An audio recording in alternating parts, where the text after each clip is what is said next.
নমস্কার বন্ধুরা, আজ নিয়ে চলে এসেছি পান্তা ভাতের শরবত। দুমুঠো ভাত আমি একটু লবণ আর জল দিয়ে ফ্রিজে রেখে দিয়েছিলাম। এখন জল থেকে ভাতগুলোকে আলাদা করে নিয়ে নিলাম একটা মিক্সি জারেতে। নিয়ে নেব 1 টিস্পুন জিরে গুঁড়ো, নিয়ে নেব 1 টিস্পুন আমচুর, নিয়ে নেব 1 টিস্পুন বিট লবণ, 100 গ্রাম টক দই, ছোটো এলাচ 4টে আর জোয়ান একটু হাতে করে ডলে নিয়ে নিলাম।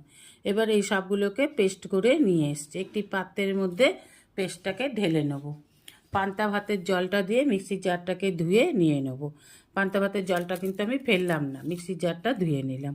খুব ভালোভাবে নেড়ে নিয়ে দিয়ে দেবো একটা পাতিলেবুর রস, দিয়ে দেবো 1 টিস্পুন গোলমরিচের গুঁড়ো, দিয়ে দেবো 2 চামচ চিনি, পরিমাণ মতন জল। খুব ভালোভাবে নেড়ে চেড়ে একটা সার্ভিং গ্লাসে ভরে পরিবেশন করুন। 1 গ্লাস পান্তা ভাতের শরবত আপনার শরীর শান্ত ও সুস্থ রাখবে।